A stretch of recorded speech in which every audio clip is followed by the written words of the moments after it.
Queridos, intolerância religiosa.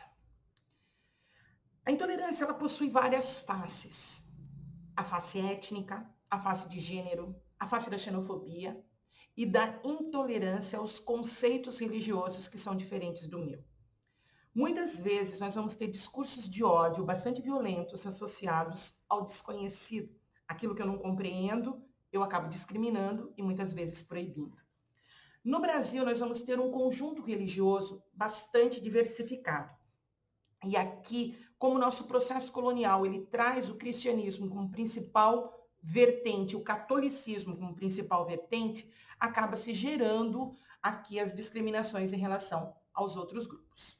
Nossa Constituição garante o direito da liberdade de credo e de manifestação desse credo. Eu tenho o direito a manifestar a minha religião. Eu só não posso interferir na religião do outro. Só que é crescente os casos de intolerância. Os que mais sofrem intolerância são os grupos das religiões afro-brasileiras. Mas nós vamos ter uma discriminação muito forte aos grupos dos evangélicos também, aos grupos dos espíritas também, aos muçulmanos. O mais nítido, os dois volumes mais discriminados vão estar associados aos conjuntos negros religiosos e aos conjuntos evangélicos. Apesar de ser crime, é fiançável e sujeito a multa. Então, mesmo que haja a denúncia e que seja provada essa intolerância, ainda assim o processo é longo, lento e muitas vezes infrutífero. O preconceito, ele nasce de uma raiz cultural. No nosso caso, o poder e a influência da Igreja Católica no processo colonial nosso vai trazer a configuração da nossa sociedade e vai trazer a discriminação dos outros grupos também. Então, as religiões de matriz africana vão ser as religiões que vão pagar o preço mais alto em relação a essas discriminações. E, claro, como essas religiões elas mostram as caracterizações da resistência negra ao processo colonial, elas vão começar a ser reprimidas, vão começar a ser discriminadas e vão começar a ser bastante deturpadas dentro da sua prática, da sua ação. A nossa Constituição de 1824, ela chega a permitir com restrições alguns cultos diferentes do catolicismo. Depois, nós vamos ter a mudança desse conjunto de lei. Atualmente, há a vertente da liberdade religiosa. Ainda bem visível a questão da discriminação. O racismo, ele vai ser muitas vezes marcado aqui também. Como as religiões afro-brasileiras, elas vêm de um grupo de ex-escravos, isso nem sempre vai ser bem visto, nem sempre vai ser bem ponderado e muitas vezes bastante discriminados. Essas religiões, muitas vezes, elas ganham espaço nas periferias, o que acaba fortalecendo mais ainda o preconceito, o medo do desconhecido, né? O segundo grupo mais discriminado no Brasil é o grupo dos evangélicos. Apesar da nossa lei, a partir da nova Constituição de 88, preservar a liberdade religiosa, é comum nós observarmos o preconceito, a discriminação e o deturpar associado a esses conjuntos. Essa semana, os nossos jornais estão repletos de notícias associadas à intolerância e de várias vertentes religiosas. Todos os conjuntos religiosos enfrentam um problema. Tudo que tiver ação humana, ela vai poder ter deturpações. Nós tivemos uma pastora que é deputada federal e que oficialmente está sendo conduzida a questão dela na sociedade como mentora da morte do marido. Nós vamos ter um padre muito bem conceituado que foi acusado de desvio de milhões em dinheiro brasileiro. Nós vamos ter vários exemplos, seja associados ao conjunto religioso que quisermos. Porém, queridos, nós temos que lembrar que o credo, a fé, é uma particularidade do indivíduo. E ele não deve ser influenciado por terceiros. Meu corpo, minha mente, lembram John Locke? A Lei 9.459, de 1997, ela estabelece que a prática da discriminação ou preconceito contra a religião ele é crime, inafiançável e imprescritível, que na verdade não é assim aplicado no Brasil. Apesar de prevista, o que acaba acontecendo é uma multa e, no máximo, uma reclusão de 3 anos. 3 anos não fica recluso, paga em cesta básica. Nós temos uma intolerância muitas vezes velada no Brasil. Porém, existem um conjunto de países no mundo que essa intolerância é institucionalizada. O que é uma intolerância institucionalizada? É quando o governo promove essa intolerância. Dos 198 países que nós temos associados à ONU, 79 apresentam níveis alto ou muito alto de preconceito religioso. E aqui vão ser diversos os movimentos. Eu vou trazer alguns exemplos para nós, mas são alguns grupos bastante fortes em relação a esse preconceito e muitas vezes com condenação a mortes. Nós vamos ter países muçulmanos que cristão é condenado à morte. Vários, né? São 79 países hoje que é oficializado o preconceito religioso. Nessas nações estão mais de 75% da população mundial. Então, em 79 países, eu tenho a maioria da população, são países bastante populosos e que apresentam, estabelecido pelo governo, preconceito. O Estado passa a adotar leis com políticas e ações que reprimem práticas religiosas divergentes a que ele tem como oficial. E dessa maneira, ele acaba dificultando a condição do emprego, ele não permite acesso a cargos públicos, a serviços públicos, a detenção dos opositores, a proibição de cultos e rituais religiosos, e aí pode ter torturas, prisões arbitrárias, entre outras. Os Dalits, dentro da Índia, mostram claramente um preconceito institucionalizado. Dentro do hinduísmo, eu vou ter um conjunto religioso dividido por castas. E os Dalits, chamados de párias ou intocáveis, eles são a base mais baixa da pirâmide. São tidos como não humanos e sofrem, 2020 ainda, diversas reprimendas de ordem institucionalizada pelo governo da Índia, mesmo que proibido. Punjab e Caxemira, 2 territórios que sofrem tremendamente com conjuntos religiosos também oficializados de maneira diferente. Caxemira é muçulmana, Punjab é siquista.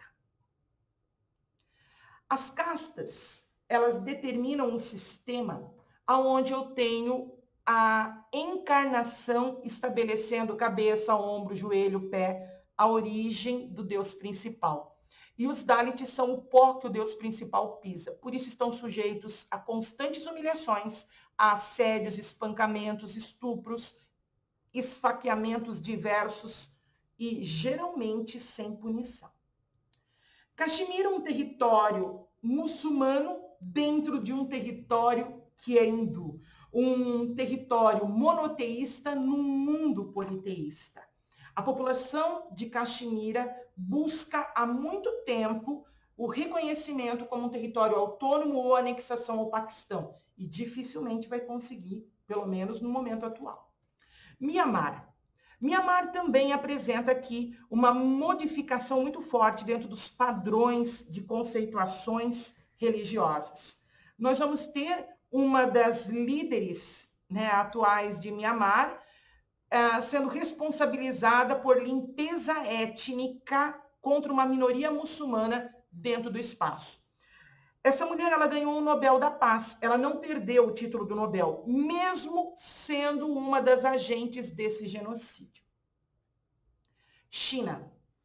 China é um país que oficialmente proíbe as práticas religiosas. Porém, nós sabemos que no território chinês existem territórios muçulmanos, existem territórios budistas e existem territórios de conceituação religiosa diversificada, a qual o governo da China, o Partido Comunista Chinês, não aceita.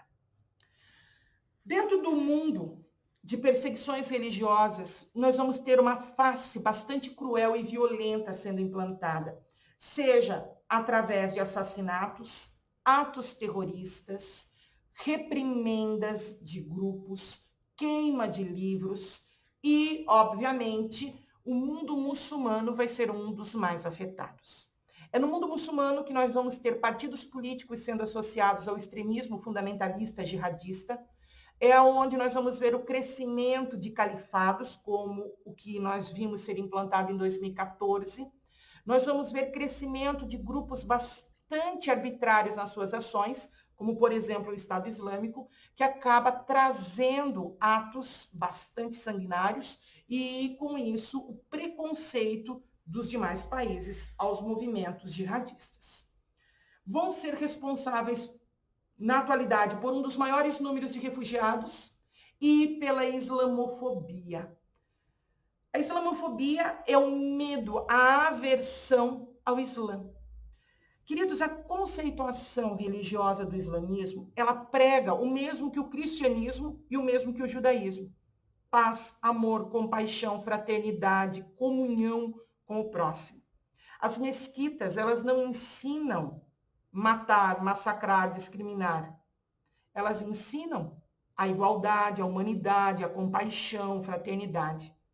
Só que alguns grupos radicais, desvirtuados da sua conceituação religiosa, acabam trazendo a jihad, que é a Guerra Santa, sobre os territórios ocidentais e do próprio espaço oriental, o que acentua mais ainda essas preconceituações. As vestimentas religiosas, elas passam a trazer um significado, muitas vezes, bastante doloroso. Hijab é o véu que nós vemos muito comum no Ocidente. Aqui em Joinville, as mulheres joinvilenses muçulmanas utilizam o hijab, uma vestimenta normal e o véu cobrindo rosto e pescoço. Desculpa, rosto e pescoço não, cabelos e pescoço. O rosto fica à mostra. O niqab, ele cobre tudo exceto os olhos. Tem uma mulher vestida normalmente e ela cobre o corpo com quase 7 metros de tecido, cabelo, vestimentas, só deixa os olhos à mostra. E a burca, nada fica à mostra. A burca, o único país oficializado da vestimenta dela é o Afeganistão. Agora imagine um país com quase 50 graus de temperatura, sem água, sendo obrigado à utilização da burca. Só usam quando saem na rua, dentro de casa não precisa. Essa vestimenta que vocês veem aqui, essa aqui é a niqab, isso aqui é o chador. O chador, Arábia Saudita, é a vestimenta comum dela. Nós vemos cobrir todo o corpo, toda a roupa, exceto o rosto. Mulheres que estiverem com a mesma estampa, mesmo esposo. Essa é a vestimenta ocidental. Então, tem uma mulher vestida normalmente, ela cobre o colo, pescoço e cabelo. Prof, elas são maquiadas, sim, elas são extremamente vaidosas e belíssimas, tá, queridos? Belíssimas essas mulheres. O islamismo é o segundo conjunto religioso de maior número de seguidores a nível de mundo. Possui várias vertentes e essas vertentes, a mais extremista dela, acaba trazendo, né, atos de bastante intolerância. A Europa, como recebe um grande número de refugiados, vai ser o continente que vai apresentar as maiores reprimendas a esses grupos e vai ser também o mais afetado por ataques terroristas. Hoje nós vemos várias manifestações sobre o espaço europeu, onde governos oficializados, como por exemplo da França, da Alemanha, do Reino Unido, acabam proibindo algumas vestimentas religiosas. Essa manifestação é na França para a liberdade de vestimentas religiosas. Por que esses governos, Reino Unido, França, Alemanha, proíbem? Com medo do crescimento do terrorismo. Não tem, eles alegam, né? Não tem como identificar facialmente o indivíduo que estiver coberto. E como o crescimento do terrorismo acaba trazendo medo à sociedade, então acaba sendo proibida algumas vestimentas religiosas, pelo menos oficialmente, é a justificativa que se traz. Estados Unidos é um país que, dentro de algumas das suas conceituações, apresenta liberdade religiosa. Porém, algumas dos discursos do atual presidente chamam a atenção pela desqualificação de alguns países.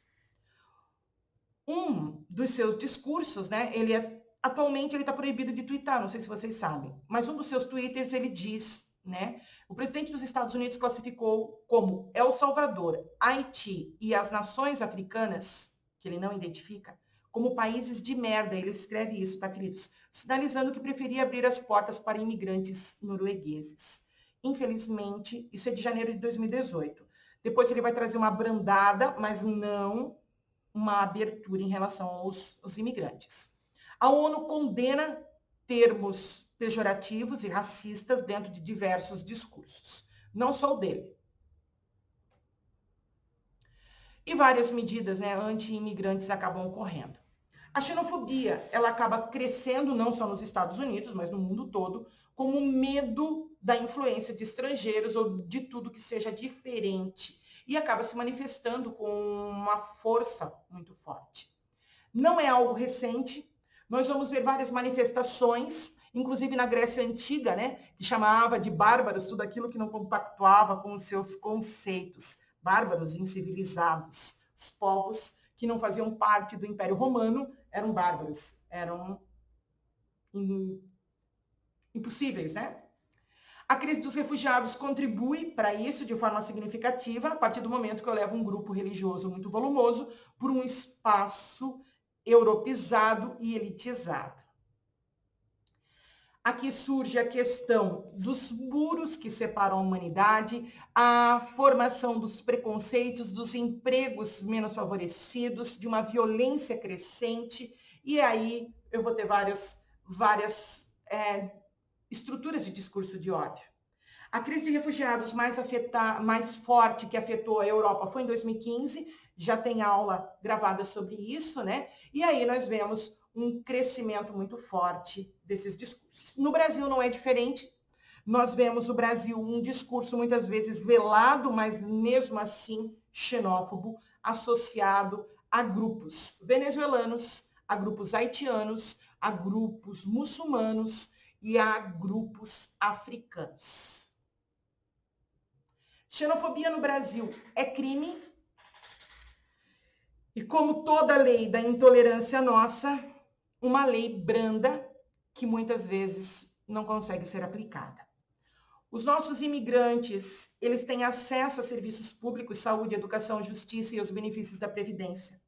A lei proíbe deportação de imigrantes ilegais detidos na fronteira. E agora eles têm direito à defensoria pública no Brasil também. Tem uma aula sobre a nova lei dos imigrantes gravada também. É só acessar. Queridos, beijo no coração de todos.